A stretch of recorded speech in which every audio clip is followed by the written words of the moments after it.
नमस्ते, मैं हूं पायल रोहातगी। जी हाँ, आज मैं आपके साथ बात करना चाहती हूँ कि क्यों मुझे अजीब लग रहा है कि सलमान खान जी जो इतने सालों से इंडस्ट्री में काम कर चुके हैं उनको अभी तक नेपोटिज्म का मतलब नहीं पता। क्योंकि बिग बॉस जैसे शो में वो राहुल वैद्या जैसे कंटेस्टेंट को लेक्चर दे रहे थे कि उनको नेपोटिज्म शब्द का प्रयोग नहीं करना चाहिए उनके शो पे। तो Salman Khan ji, let me just make you understand what is nepotism. Nepotism it's not कि भैया आपका फादर आपको ट्यूशन के लिए पैसे दे, या एक राहुल वैद्या के फादर ने उनको सिंगिंग ट्यूशन के लिए पैसे दिए तो वो नेपोटिज्म के लिए क्वालिफाई होता है। हर बाप अपने बेटे को पैसे देता है, पढ़ाई करवाता है, उसको अपनी रुचि की लाइन में जाने के लिए प्रोत्साहन देता है। अगर विराट कोहली का बेटा होता है और उसको क्रिकेटर बनना है तो विराट कोहली उसको प्रोत्साहन देगा, विराट कोहली उसको क्रिकेटर बनने के लिए सारी ट्रेनिंग की अपॉर्चुनिटीज देगा। वैसे ही एक सुपरस्टार अपने बेटे या बेटी को एक्टर बनने के लिए ट्रेनिंग दे सकता है। मगर यहां पर जब वो जबरदस्ती फाइनेंसर्स की गुडविल से ठोप ठोप के ऑडियंसेस के सामने अपने बेटे को एक के बाद एक फिल्मों में डालते हैं, लॉन्च करते हैं और वो फिल्में रिलीज होती है, तो इसे नेपोटिज्म कहा जाता है। क्योंकि ऐसे करने से वो कोई दूसरे टैलेंटेड आउटसाइडर का काम छीन रहे हैं जो ऑब्वियसली उस रोल के अंदर बेहतर फिट होता। जिस हिसाब से सुपरस्टार्स अपने बेटे और या बेटियों को हमारे सामने थोपते हैं एक के बाद एक, you have seen a lot of untalented superstars, stars and daughters जो एक के बाद एक कम से कम 10 पिक्चरों की अपॉर्चुनिटी मिलती है उनको बॉलीवुड के अंदर, जब तक ऑब्वियसली ऑडियंस उनको फ्लॉप का स्टेटस या टाइटल नहीं देते, बट तब तक उनको ब्रेक्स मिलती जाती है, एंड दैट इज नेपोटिज्म। और ये नेपोटिज्म वकील के साथ नहीं हो सकती, क्योंकि वकील अगर अपने बेटे को वकील भी बनाना चाहता है तो उसे ऑब्वियसली वकील की पढ़ाई करनी पड़ती है। जी हाँ, एक दो केसेस में वो अपने बाप को असिस्ट कर सकता है, but actually to become a winner he has to win a case on his own in the court room. दूसरी ओर डॉक्टर का बेटा भी डॉक्टर की पढ़ाई कर सकता है, मगर एक्चुअली अच्छा डॉक्टर बनने के लिए उसको अच्छे मार्क्स के साथ पास करना पड़ता है, and he has to become a good doctor on his own. He can not just become a doctor because his father is a doctor.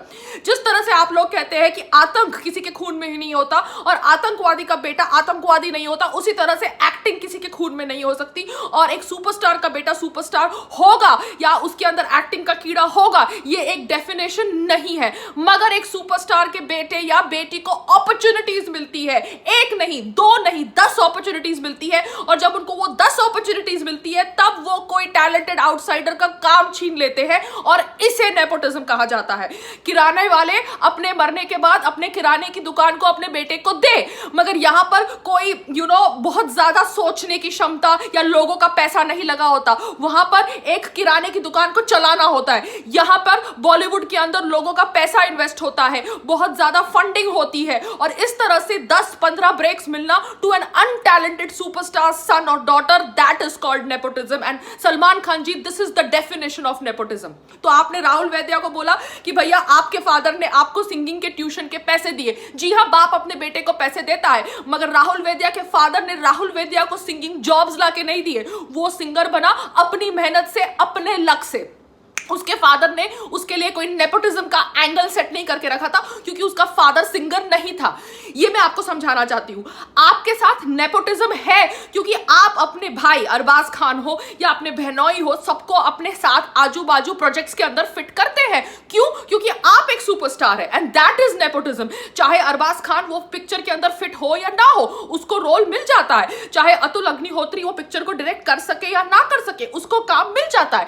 आपके साथ नेपोटिज्म के साथ साथ कैंपिज्म भी है, जहां पर जो एक्ट्रेसेस जिनको एक्टिंग आती हो या नहीं, ना चाहता हो या नहीं, क्योंकि कतरीना कैफ को शुरुआत में ना डांस करना आता था ना एक्टिंग करनी आती थी, मगर आपने उसको लगातार काम दिलवाया प्रोड्यूसर्स डायरेक्टर्स को बोलकर। ये मुझे पता है, पूरी इंडस्ट्री को पता है, सबको, बच्चे बच्चे को पता है। वरना कतरीना कैफ जैसी एक्ट्रेस जिसको हिंदी बोलनी तक नहीं आती, उसको एक के बाद एक काम कैसे मिलता? आपके बोलने से इवन अक्षय कुमार ने उसको अपनी पिक्चरों में हीरोइन का रोल दिया। आपके बोलने से बहुत सारा काम उसको मिला, चाहे शाहरुख खान के द्वारा हो, आमिर खान के द्वारा हो, यशराज के द्वारा हो।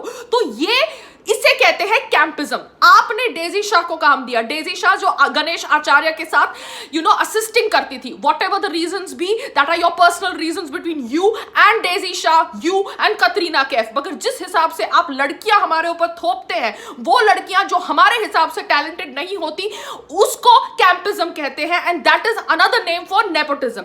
नेपोटिज्म जहां पर एक बाप अपने बेटे को जबरदस्ती ब्रेक्स पे ब्रेक्स दिलवा रहा है अपने गुडविल द्वारा और दूसरे टैलेंटेड आउटसाइडर का काम छीन रहा है। दूसरी ओर कैंपिज्म वो जहां पर आपके आजू बाजू इर्द गिर्द जितने भी लोग घूमते हैं उनको आप काम दिलवाते हैं। जी हां, and that is viable on all your leading ladies. जितनी भी लीडिंग लेडीज आपकी लाइफ में आती है वो आपके आजू बाजू घूमती है और आप उन्हें काम देते हैं अपनी पिक्चरों में, अपने दोस्तों के पिक्चर में, and that is what we are opposing because we don't belong to that camp and we obviously don't have a superstar father and a mother.